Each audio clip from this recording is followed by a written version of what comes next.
Good afternoon students. जैसे कि हमने डिसाइड किया कि रोज हम एक प्रोवर्ब, हर सेशन में एक नया प्रोवर्ब पढ़ेंगे। ओके, उससे पहले हम पहले के दो प्रोवर्ब्स जो है उसको रिवाइज कर लेंगे।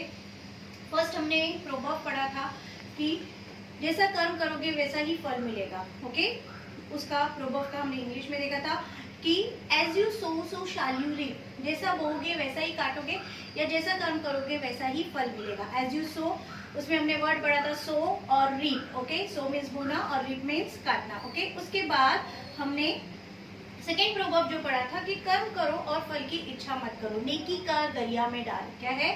नेकी कर और दरिया में डाल। तो उसका प्रोवर्ब बनता था कि do good and cast into the river. हमने फिर से एक और वर्ड पढ़ा था नया, वो था कास्ट। कास्ट के दो डिफरेंट वर्ड्स भी हमने पढ़े थे जो कि होमोफोन्स होते हैं। एक है CASTE कास्ट और एक है CAST कास्ट। CASTE कास्ट का मतलब होता है जाति और CAST कास्ट का मतलब होता है to put. Okay, so do good and cast into the river. Okay, आज का हमारा प्रोवर्ब है सबसे पहले कि जब भी हम किसी काम की शुरुआत करते हैं, जब भी हम कोई भी एक नया काम शुरुआत करते हैं, तो हम क्या चाहते हैं कि वो काम कैसा होना चाहिए। हम क्या चाहते हैं, वो काम कैसा होना चाहिए, अच्छा होना चाहिए। तो उसके लिए हम थोड़े से एफर्ट्स लेते हैं कि एटलीस्ट उसकी बिगिनिंग जो है, एटलीस्ट उसका स्टार्ट जो है वो अच्छा होना चाहिए।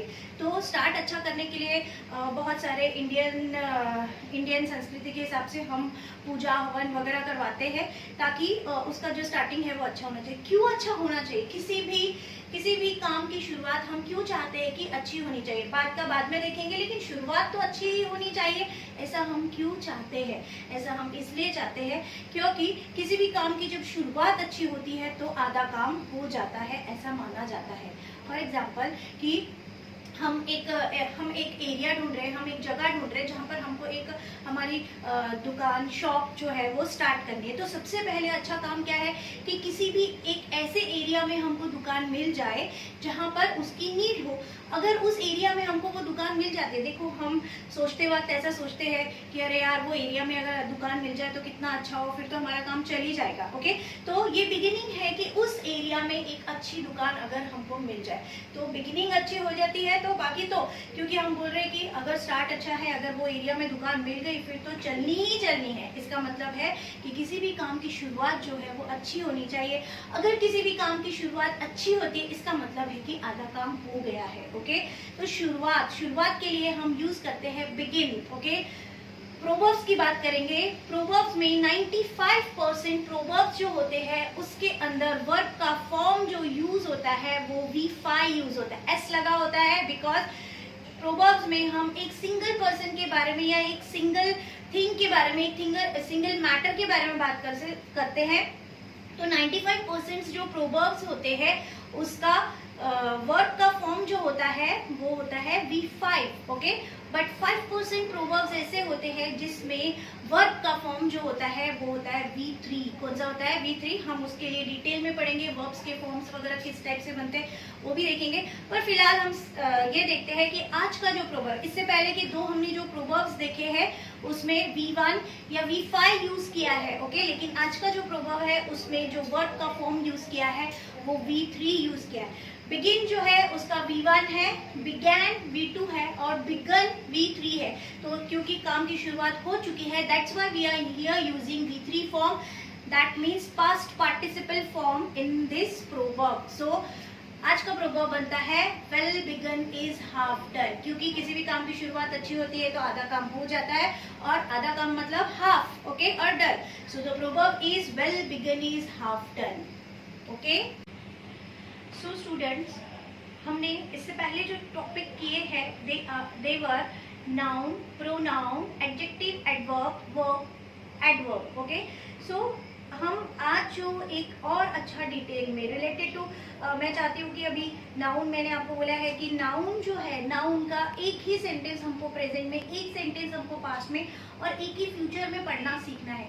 तो आज हम नाउन का टॉपिक खत्म करते हैं, लेकिन एक इम्पॉर्टेंट चीज जो नाउन में आपको पढ़नी होती है वो क्या होती है? ओके, नाउन में एक सबसे इम्पॉर्टेंट चीज जो आपको पढ़नी होती है वो होता है verb agreement. What do you mean by verb agreement? हमने उसके ऊपर पहले ही डिस्कस किया है कि वर्ब एग्रीमेंट का मतलब होता है हेल्पिंग वर्ब। वर्ब एग्रीमेंट का मतलब क्या होता है? Helping verb. और एक सेंटेंस जो हमने उसमें पढ़ा है कि noun is the whole business of singular and plural. Okay, ये बहुत ही इंपॉर्टेंट पार्ट है नाउन का।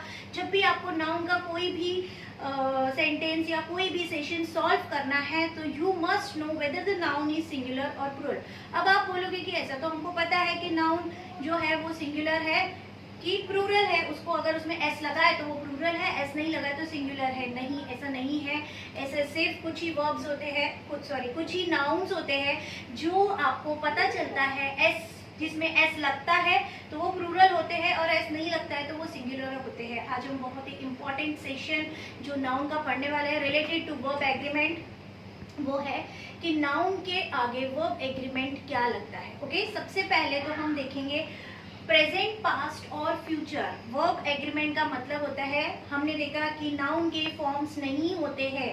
There is no form of noun. That means कि इफ यू वांट, ओके, अगर आप उसको प्रेजेंट करना चाहते, if you want to present the noun in present tense, so you have to add the helping verbs or verb agreement with that noun to show that you are speaking that noun in present tense. Okay, if you want to present that noun in past tense, so add verb agreement of past tense. तो ये इतना ही है noun में। Noun का एक ही sentence present में, एक past में और एक फ्यूचर में। ओके, सबसे पहले हम वर्ब एग्रीमेंट की बात करेंगे प्रेजेंट की। आपको कोई भी नाउन अगर प्रेजेंट टेंस में यूज करना है, if you want to use any noun in present tense, तो कितने हेल्पिंग वर्ब या कितने वर्ब एग्रीमेंट है? तो दे आर 3 कौन से है? You already know that. Okay, is, am, are. क्या है? Is, am, are. इज की बात करेंगे।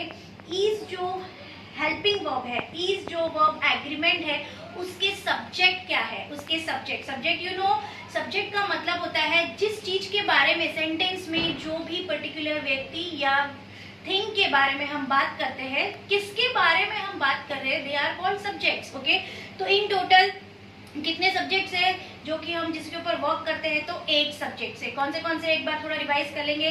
ही, she, it, name, okay, you, we, they और आई। इस तरह से क्या है, कितने सब्जेक्ट्स है? 8 सब्जेक्ट्स है।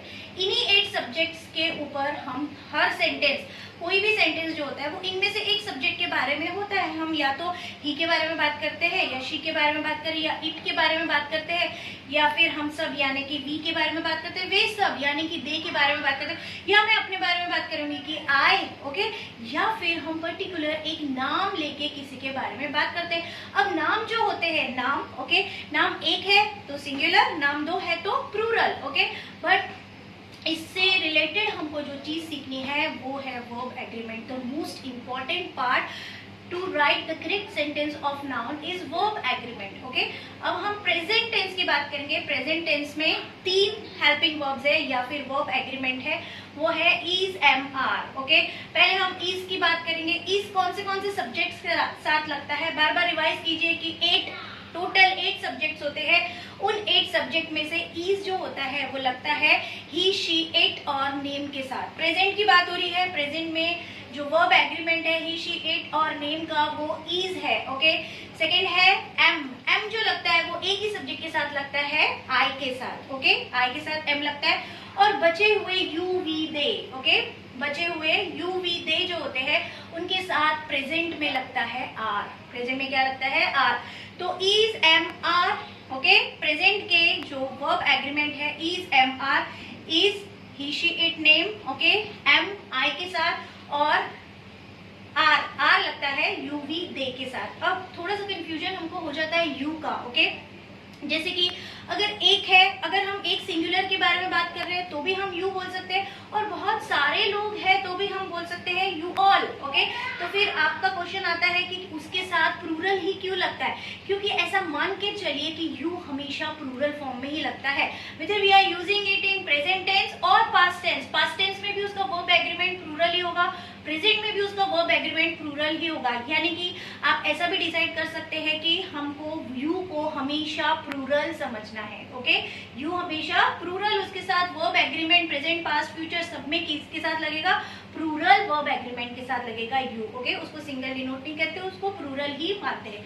अब हम बात करेंगे पास्ट टेंस की। पास्ट टेंस में दो हेल्पिंग वर्ब है, पास्ट टेंस के वर्ब एग्रीमेंट दो होते हैं, एक होता है was और एक होता है were। ओके, यहाँ पर तीन नहीं है, पास्ट टेंस में सिर्फ दो ही है, was और were। was होता है सिंगुलर और were होता है प्लूरल। ओके, जितने भी सिंगुलर सब्जेक्ट्स है, अब आपने ऑलरेडी देखा है कि 8 ही सब्जेक्ट है, 8 सब्जेक्ट में से सिंगुलर कौन से है, ही शी इट नेम और आई भी सिंगुलर ही है, इसलिए पास्ट टेंस में was के साथ आई भी लगता है। Okay, he she it name और आई के साथ सिंगुलर, ओके, was लग गया। और बचे हुए हैं यू वी दे प्लूरल के साथ लगता है पास्ट टेंस में वर। Okay, so in this way हमने देखा प्रेजेंट और पास्ट 8 सब्जेक्ट को, टोटल 8 सब्जेक्ट है, उसको हमने डिवाइड कर दिया हेल्पिंग वर्ब्स के साथ। ओके